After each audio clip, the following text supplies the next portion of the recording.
আসসালামু আলাইকুম viewers, Sabinus কিচেনে তোমাদের স্বাগত জানাই। আজ আমি তোমাদের কাছে নিয়ে চলে এসেছি সয়াবিন দিয়ে চাউমিনের রেসিপি। এইভাবে একবার বানিয়ে দেখো, খুবই দারুণ হয় খেতে। আশা করছি তোমাদের খুবই ভালো লাগবে। Aha. Yes.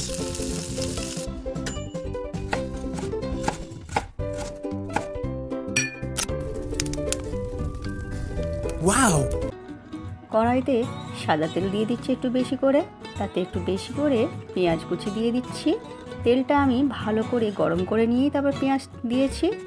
এরপর 1 চামচ আদা কুচি, 1 চামচ রসুন কুচি আর ঝালের জন্য কাঁচা লঙ্কা মাঝখান দিয়ে ফালি করে দিয়ে দিচ্ছি। হালকা করে ভেজে নিয়ে এরপর এর মধ্যে সরু সরু করে কেটে রাখা গাজর ও ক্যাপসিকাম দিয়ে দিচ্ছি।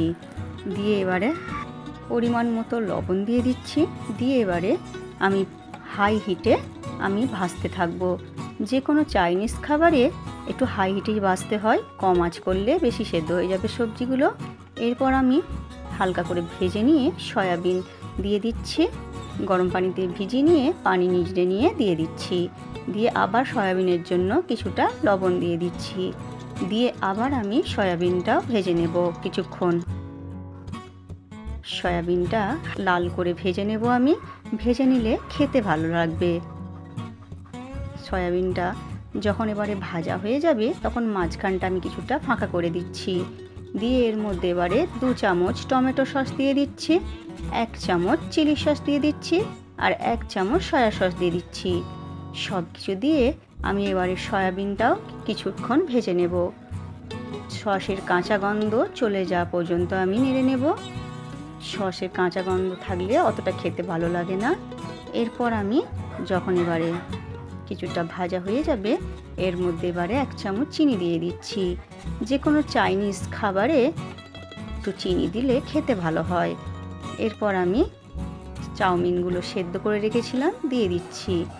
দিয়ে এরপরে এর মধ্যে আমি পরিমাণ মতো লবণ দিয়ে দিচ্ছি, 1 চামচ গোলমরিচের গুঁড়ো আর 2 চামচ মিট মশলার গুঁড়ো। সব কিছু দিয়ে এবারে আমি কিছুক্ষণ ভেজে নেব ভালো করে। যখনই চাউমিন রান্না করবে তোমরা তখনই হাতে সময় নিয়ে মিডিয়াম আঁচ করে দিয়ে এরপর কিছুটা সময় নিয়ে ঘন ঘন নেড়ে নিয়ে ভেজে নেবে। একটু বেশিক্ষণ ভেজে নিলে খেতে ভালো হবে। আমার রেসিপিটি তোমাদের এই পর্যন্ত পছন্দ হলে একটা লাইক করে দিও। পরবর্তী রেসিপি কী পেতে চাও সেটাও কমেন্ট করে জানিও। আমি চাউমিন বেশ কিছুক্ষণ ধরে আমি নেড়ে চেড়ে ভালো করে ভেজে নিচ্ছি।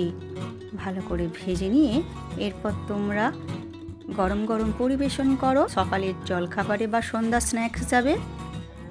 আমার রেসিপিটি তোমাদের কেমন লাগলো কমেন্ট করে জানিও। ভালো লাগলে বন্ধুবান্ধবের মাঝেও শেয়ার করে দিও। আমার রেসিপিটি ফেসবুক থেকে দেখলে ফলো করে দিও। ইউটিউব থেকে দেখলে সাবস্ক্রাইব করে পাশে থেকো।